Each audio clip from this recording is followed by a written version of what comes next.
Subscribe करें हमारे इस चैनल को तो बेल आइकन ज़रूर प्रेस करें हमारी आने वाली वीडियो सबसे पहले देखने के लिए। शिवमन कंपनी में आज ये वीडियो काफ़ी इंटरेस्टिंग होने वाली है। आज मैं इस वीडियो में डिस्कस करूंगा कि आप बी टू सी बाकी जैसे मैं वीडियो में बनाता हूँ बी टू बी में आप कैसे सेल जनरेट कर सकते हैं, जीएसटी में आप कैसे अपनी B to B business to business में फिल कर सकते हैं। पर इस वीडियो में डिस्कस करूंगा B to C business to customer. अगर आपके इनवॉइस कट हुए हैं तो वो आप कैसे कर सकते हैं। और इसमें मैं ये भी डिस्कस करूंगा अगर आपके जोमेटो से बिल कटे हैं, स्विगी से, ऑनलाइन अगर आपके किसी भी चीज़ से बिलिंग हुई है बी टू सी में बिजनेस टू कस्टमर में, वो आप कैसे फिल कर सकते हैं, HSN कोड आप कैसे उसमें इम्प्लीमेंट कर सकते हैं, ये मैं पूरा इस वीडियो में आपसे डिस्कस करूंगा। और वीडियो अच्छी लगे आप वीडियो को लास्ट तक पूरा देखें और चैनल को सब्सक्राइब जरूर करें। और मैंने नया टेलीग्राम का चैनल बनाया है, आप उसे सब्सक्राइब जरूर कर लें, उसका लिंक मैं डिस्क्रिप्शन में दे दूंगा। ये जो नई अपडेट आती रहती है मैं टेलीग्राम पे अपडेट करता रहता हूँ। वहाँ पे आपको काफ़ी हेल्प मिलेगी जीएसटी की, आईटीआर की रिगार्डिंग और अदर लाइसेंस के रिगार्डिंग जो भी होगा मैं वहाँ पे अपडेट करता रहता हूँ। अब हम बढ़ते आगे। ये जैसे मैंने जीएसटी का लॉगिन कर लिया है, अपना लॉगिन कर लेना। आप देख लेना आपके जहाँ से बिल आ रहे हैं, जोमेटो, स्विगी, कोई भी आपके ई कॉमर्स प्लेटफॉर्म के थ्रू अगर बिल आया है बी टू सी में, आप उसकी इन्वॉइस कैसे कर सकते हैं। यहाँ पे हम सिंपली चलते हैं फाइल रिटर्न की तरफ। जैसे फाइल रिटर्न करने के बाद अगर आप ये करें, अगर आपके थोड़े बिल है तो आप ऐड रिकॉर्ड कर सकते हैं। अदरवाइज आप ये अपने जितने भी आपके बिल है आप उसका रिकॉर्ड अपना टैली में या उसमें एक्सेल में जो आपको सूटेबल लगे उसमें आप फिल करके रख सकते हैं डिटेल अपना। अब जैसे हमने जैन मंथ की करनी है, जनवरी मंथ की, यहाँ से हमने पीरियड जनवरी चूज कर दिया। इसकी लास्ट डेट थी 20 तारीख कल, यानी इसकी लास्ट डेट है। जैसे 19 तारीख है, ये मैं फिल करके दिखा रहा हूँ। अब यहाँ पे सबसे पहले हम फिल करते हैं प्रिपेयर ऑनलाइन जीएसटी और वन। और जैसे वन में आपके कोई भी अगर आउटवर्ड सप्लाई के जितने इन्वॉइसेस है वो आप यहाँ पे कर सकते हैं। और जैसे बाकी अदर वीडियो में अगर आपके बी टू बी इन्वॉइस है तो आप इसमें फिल करेंगे, जो मैं अपनी ऑलरेडी जो मैं वीडियो कल अपलोड की थी उसमें मैंने मेंशन किया हुआ बी टू बी बिजनेस कैसे आप शो कर सकते हैं। पर इस वीडियो में हम डिस्कस करेंगे बी टू सी में, बिजनेस टू कस्टमर में। जैसे बी टू सी में आप जाएंगे यहाँ पे, जैसे मेरा एक बिल है, मैं यहाँ पे एक बिल एंटर किया था अपना। यहाँ पे आपके जितने बिल है ये मैं डिलीट कर देता हूँ बिल। एक बार आपको फ्रेश में करके यहाँ पे शो करके दिखाता हूँ। यहाँ पे आप सिंपली ऐड, अगर आपके थोड़े बिल है तो आप सिंपली यहाँ से ऐड रिकॉर्ड कर सकते हैं। अदरवाइज आप डेटा इंपोर्ट कर सकते हैं। जिससे मैं ऐड रिकॉर्ड कर देता हूँ। ऐड रिकॉर्ड करने के बाद आपके जहाँ से भी बिल कटे हैं जौन सी स्टेट से, वो आपने सबसे पहले स्टेट चूज करनी है। ये हमने स्टेट चूज कर ली। यहाँ पे आपके जितने भी बिल है आप उसकी टैक्सेबल वैल्यू काउंट कर लीजिए अपने पास। Taxable value, total invoice value, वो आप सारी इसमें अपलोड करना है। जितने भी आपके 1, 10, 15, 100, 200 जितने भी बिल है उसके आप टोटल कैलकुलेट कर लीजिए। जैसे मैं यहाँ पे डाल देता हूँ, मेंशन कर देता हूँ, यानी इस मंथ का मेरा एक ही बिल है, इसलिए मैं उसका एंटर कर देता हूँ यहाँ पे डिटेल। ये मैंने जैसे डाल दी। यहाँ पे आपने चूज करना है रेट, आपका जो जीएसटी लगा है किस स्लैब में आ रहा है, 12% है, 18% है या 5%, जिस स्लैब में आ रहा है वो आपने स्लैब रेट चूज कर देना है। जैसे आप रेट चूज करेंगे उसका ऑटोमेटिक जो आपका सीजीएसटी और एचजीएसटी किया होगा वो ऑटोमेटिक उठ के आ जाएगा। जैसे आप देख सकते हैं 12.93, 12.93, ये ऑटोमेटिक उठ के आ जाएगा। यहाँ पे आपने सिंपली कर देना डेटा सेव। ऐसे आपकी जितने भी बिलिंग है और यहाँ पे अलग अलग, जैसे अगर आपके 18% में है, 18% आप सारी वैल्यू ऐड करके लगा सकते हैं। अगर आपके थोड़े बिल 12% में है तो आप यहाँ से रेट चूज करके टोटल इनवॉइसेस या टोटल टैक्सेबल वैल्यू निकाल के आप यहाँ पे 18%, 12% में ऐसे अलग अलग डिफरेंट आप क्रिएट कर सकते हैं डेटा यहाँ पे। अब जैसे मैं चलता हूँ बैक, अब यहाँ पे आप देखेंगे 18% वाला मेरा डेटा यहाँ पे ऐड ऑन हो गया। अगर मैं यहाँ 12% के बिलिंग रहते तो यहाँ से मैं ऐड डेटा रिकॉर्ड कर देता। अगर मैं 5% में रहते, जिस टैक्स रेट में आपके बिलिंग आ रहे हैं आप उसके सारे इन्वॉइसेस एक साथ उसकी कैलकुलेशन कर लीजिए, आपकी टोटल टैक्सेबल वैल्यू कितनी बैठ रही है और उसका जो सीजीएसटी एचजीएसटी होगा वो ऑटोमेटिक उठ के आ जाएगा यहाँ पे। अब ये तो आपका रिकॉर्ड हो गया यहाँ पे सेव, जितने भी आपके बिलिंग होंगे स्विगी जोमेटो से। ये जैसे जो बिलिंग हुई है ये हुई है जोमेटो से। आपके कोई भी पोर्टल से, स्विगी, जोमेटो आपका रेस्टोरेंट है, अब यहाँ पे कर सकते हैं ई कॉमर्स के थ्रू कोई भी आपकी हुई है, एफिलिएट मार्केटिंग किसी के थ्रू भी आपकी बिलिंग हुई है, आप ऐसे फिल कर सकते हैं अगर आपका बी टू सी में है तो। अगर आप बी टू सी में अगर आपके लार्ज इनवॉइस है तो आपको ये सेक्टर चूज करना है 5A। अदरवाइज आपके सिंपल छोटे बिल है तो आप 7 में चूज करना है बी टू सी अदर में। अब यहाँ पे आपने चूज करना है ये 12 नंबर। आपने अपना पूरा डेटा एंटर जब आप कर दोगे यहाँ पे बी टू सी में, डेटा एंटर करने के बाद आपने चूज करना है ये वाला HSN कोड आपने अपलोड करने हैं यहाँ पे। अगर आपके थोड़े बिल है तो आप स्किप भी कर सकते हैं, अगर आप इसमें मेंशन लेके चलेंगे HSN कोड तो ज़्यादा बेनिफिशियल रहेगा। और यहाँ पे मैं HSN कोड अपलोड कर देता हूँ। ये आपको HSN कोड मिलेंगे कहाँ से, आपका क्वेश्चन आ रहा होगा। ये HSN कोड आपको जहाँ जिस पार्टी के थ्रू आप बिलिंग आ रही है, अगर जोमेटो स्विगी जो उनके इनवॉइस है उनके इनवॉइस पे ये चीज़ मेंशन रहती है, HSN कोड, आपकी सर्विस डिस्क्रिप्शन, ये सारी डिटेल मेंशन रहती है वहाँ पे। अब जैसे ये मैं HSN कोड यहाँ पे अपलोड कर देता हूँ, ये जोमेटो वालों का है जो मैं डाल रहा हूँ। ऐसे आपको स्विगी और अदर पार्टी का भी आपको मिल जाएगा, ये आपको ऐसे HSN कोड मिल जाएंगे। ये HSN कोड डालने हैं, ये ऑटोमेटिक यहाँ पे डिस्क्रिप्शन आ जाएगा। यहाँ पे आपने डालनी है टोटल आपकी टैक्सेबल वैल्यू जो आपकी बिलिंग जो आपने एंटर किया होगा बी टू सी में, ये आपको पूरा मैनुअली फिल करना पड़ेगा। ये जिसमें डाल दिया रेट, यहाँ पे आपको डालना पड़ेगा 18%। जैसे वहाँ पे रेट ऑटोमेटिक उठ के आ गया था, यहाँ पे आपको मेंशन करना पड़ेगा आपका इंटीग्रेटेड में है, CGST में या HGST में है। जैसे मैं मेंशन कर देता हूँ यहाँ पे 12.93, यहाँ पे भी सेम आप कर देना 12.93। ये आपने सेव कर देना अपना, एक बार आप चेक कर लेना अपना HSN कोड जो भी आपने डाले हैं। ये जैसे डालने के बाद आप सिंपली यहाँ पे डेटा कर सकते हो ऐड। ये आप देखिए यहाँ पे डेटा हो गया ऐड हमारा नीचे। या आप यहाँ पे एडिट भी कर सकते हैं, डिलीट भी कर सकते हैं डेटा। अगर आपको कुछ चेंज करना है तो यहाँ से आप चेंज भी कर सकते हैं। यहाँ पे आपने सिंपली जो आपका डेटा होगा जितने भी अलग अलग अलग से आएंगे, स्विगी जोमेटो जहाँ जहाँ से आएंगे, ये HSN कोड आप अपलोड करने के बाद सिंपली आप ये आपने कर देना डेटा सेव अपना। अब देखेंगे आपका रिक्वेस्ट एक्सेप्ट सक्सेसफुली सबमिट हो गई, ये आपका डेटा सेव हो चुका है। अब यहाँ से हम आ जाएंगे बैक।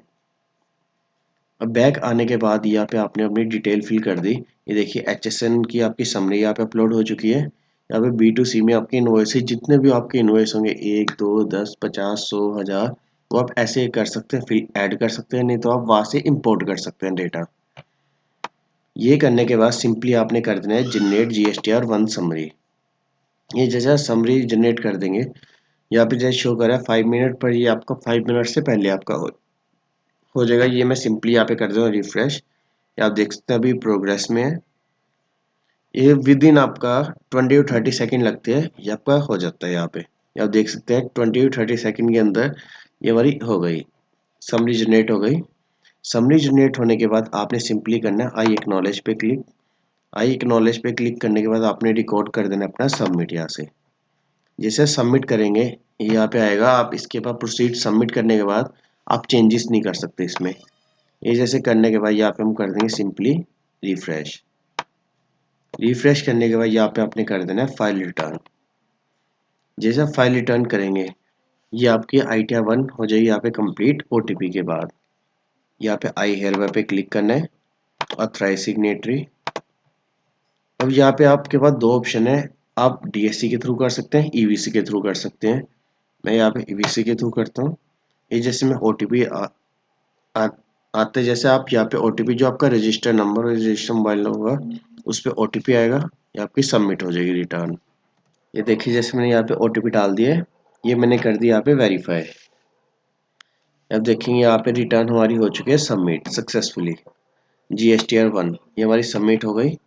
अब यहाँ पे हम चलेंगे रिटर्न्स पे।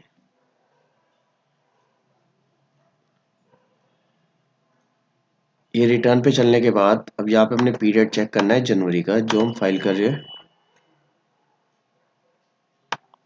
ये जैसे हमारी हो गई GSTR 1 कंप्लीट। अब यहाँ पे जो आपका डेटा होगा, अब आप यहाँ पे GST 2B का भी अगर आपकी ITC है वो भी आपको कोई इनवॉइस कटे ITC के, वो भी आप ऑटोमेटिक यहाँ पे चेक कर सकते हैं। ये आपका ऑटो ड्राफ्ट हो जाएगा GSTR 2B में। ये आपने सिंपली यहाँ पे क्लिक करना है।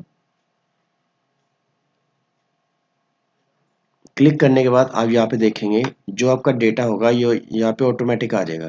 जैसे आप देख सकते हैं जो वहाँ पे इनवॉइस कटे जोमेटो से, वहाँ से जो आई है इनकम यहाँ पे शो हो जाएगी ऑटोमेटिक आपके इनवॉइस में। या आप यहाँ से डिटेल भी देख सकते हैं आपका इनवॉइस किस कैटेगरी के अंदर हुआ कटा है। ये देखिए जैसे जोमेटो स्विगी से जो आपकी आई है ये यहाँ पे आपकी शो हो जाएगी, इस तरह की समरी पूरी। ये समरी जैसे आप सिंपली आईटीसी ये भी बताता हूँ आप कैसे क्लेम कर सकते हो।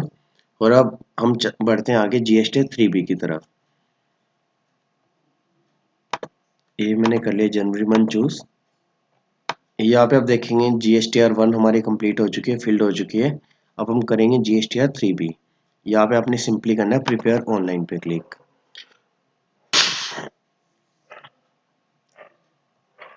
ये यहाँ पे आने के बाद ये आ जाएगा, आपके पास दो ऑप्शन आएंगे। अगर आप नील रिटर्न फाइल कर रहे हैं तो यस, अदरवाइज नो। हम जैसे बिलिंग हम B2C में अपलोड कर चुके हैं, यहाँ पे हमारी होगी विदाउट नील। हम करेंगे नो। नो करने के बाद यहाँ पे हमने कर दिया नेक्स्ट। ये आप देख सकते हैं GST 1 2B ये आपकी रिवर्स चार्ज इनपुट ITC ये पूरा आई क्लेम। आज वीडियो में थोड़ी पीछे नॉइज प्रॉब्लम आ रही होगी क्योंकि आज मैं विदाउट माइक के थ्रू मैं वीडियो रिकॉर्ड कर रहा हूँ। अब जैसे देख सकते हैं ये आपकी पूरी समरी जनरेटेड हो चुकी है और यहाँ पे हम करेंगे क्लोज। अब यहाँ पे आप चेक करेंगे जिससे आपने जो टैक्स पे करना है जो 12.93 ये ऑटोमेटिक 3.1 में उठ के आ जाएगा जो हमने GSTR 1 फिल की है। ये देखिए जो आपका ITC है ये आपका आ जाएगा 24.75। ये जो आपका ऑटो ड्राफ्टेड हुआ है 2B ये वहाँ से आपका डेटा ऑटोमेटिक उठ के आ जाएगा यहाँ पे। अगर आपकी लेट फीस लगती है जैसे आप 20 तारीख या 20 तारीख के बाद करते हैं तब आपका उस केस में लेट फीस लगेगी, तो लेट फीस आपकी यहाँ पे आ जाएगी। ये आप देख सकते हैं अगर आपकी एग्जाम या नील नॉन GST इनवर्ट सप्लाई है तो वो आपकी इस सेक्टर में आ जाएगी। इंट्रास्टेट सप्लाई है वो आपकी 3.2 में आ जाएगी। अभी जैसे आपके बिलिंग जो GST 1 में हम डेटा फिल किया है वो आपका 3.1 में, जो आपका ऑटो ड्राफ्टेड हो क्या है वो है आपका 4 में है एलिजिबल ITC में। ये आपने सिंपल यहाँ पे कर देना है data save. Save GST 3B। Save करने के बाद हम चलते हैं आगे पेमेंट की तरफ। ये आ जाएगा सिंपली प्रोसीड टू पेमेंट। अब प्रोसीड टू पेमेंट की तरफ अगर आपने जो आपके इनवॉइस हुए इनवॉइस में अगर आपके कैश लेजर में बैलेंस पड़ा है तो आपका ऑटोमेटिक वहां से डिडक्ट हो जाएगा जो आपने टैक्स पे करना है, नहीं तो आपको चालान क्रिएट करना पड़ेगा। अब मैं देखता हूँ लेजर में जैसे मेरे पेमेंट पड़ी हुई है, जो मेरा बिलिंग का है जो 24-25 रुपये है वो ऑटोमेटिक यहीं से कट हो जाएंगे। नहीं तो आप सिंपली यहाँ से कर सकते हो क्रिएट चलान। चलान आप जैसे पे कर सकते हो ऑनलाइन, 2 से 3 ऑप्शन है। आप नेट बैंकिंग के थ्रू या कैश डिपॉजिट या NEFT RTGS के थ्रू आप पे कर सकते हो आपकी जितनी अमाउंट का चलान है। अगर आपके लेजर में पड़े हैं तो आपने सिंपली क्लिक करना है make payment for credit to ledger. यहाँ पे आप क्लिक करेंगे ऑटोमेटिक इस तरह का आपका आएगा, आपने कर देना यस। ये आपके लेजर में से पेमेंट डिडक्ट हो जाएगी सक्सेसफुली सबमिटेड। ये जैसे हमारे लेजर में जो थे यहाँ से हमारे डिडक्ट हो गए। अब हम बढ़ते हैं आगे प्रोसीड टू फाइल की तरफ। और जैसे प्रोसीड टू फाइल की तरफ जैसे आप आएंगे यहाँ पे आपने सिंपली करना है आई हेयर बाय पे क्लिक, ऑथराइज सिग्नेटरी चूज करना है। यहाँ पे आप फिर आप DSC थ्रू भी कर सकते हैं, EVC के थ्रू भी कर सकते हैं। ये मैं कर देता हूँ यहाँ पे EVC के थ्रू। और यहाँ पे आपके सेम वही procedure, register mobile number, register mail पे आपका OTP आया होगा। मैं OTP मेंशन कर देता हूँ। ये देखिए जैसे मैं यहाँ पे OTP डाल दिया है, ये हम सिंपली यहाँ से कर देंगे वेरीफाई। ये मैंने 5 वर्ड मेंशन कर दिए थे, ये 6 में कर दिया OTP, ये कर दिया हमने वेरीफाई यहाँ पे। ये देखिए ये हमारी रिटर्न 3BB GSTR 3B ये हमारी फिल्ड हो चुकी है। यहाँ पे आप सिंपली कर सकते हैं डाउनलोड। ये आपकी जो रिटर्न होगी ये आपकी डाउनलोड हो जाएगी GSTR 3B। ये आप देख सकते हैं कितने सिंपल तरीके से आपके अगर कोई भी B2C में स्विगी जोमेटो या अदर कोई भी आपकी थर्ड पार्टी के थ्रू आपके अगर इन्वॉइसेस कट है आप वो खुद के कैसे क्लेम कर सकते हैं। आपको किसी CA या किसी के पास जाने की जरूरत नहीं है, आप खुद अपना CA बन के आप अपनी GSTR फिल कर सकते हैं GSTR 1 GST 3। और आप ITC भी चेक कर सकते हैं GSTR 2B में कि आप कैसे ऑटोमेटिक क्लेम कर सकते हैं जो आपके GST 3B में आ जाता है। अगर तब भी आपको कोई प्रॉब्लम आ रही हो तो आप मुझे कमेंट में ज़रूर मैसेज करिए। अगर आपको कोई पर्सनली मुझसे बात करनी है तो आप मुझे मेरी मेल जो रहती है डिस्क्रिप्शन में मेंशन रहती है, आप मुझे वहाँ पे मेल कर सकते हैं। जो भी आपकी प्रॉब्लम आ रही है उसका मैं आपको सॉल्यूशन या कॉल पे या मेल के थ्रू या कमेंट के थ्रू मैं आपको एक्सप्लेन कर दूँगा। और अगर वीडियो अच्छी लगे तो आप चैनल को सब्सक्राइब जरूर करें, ज़्यादा से लोगों को शेयर करें। And thanks for watching.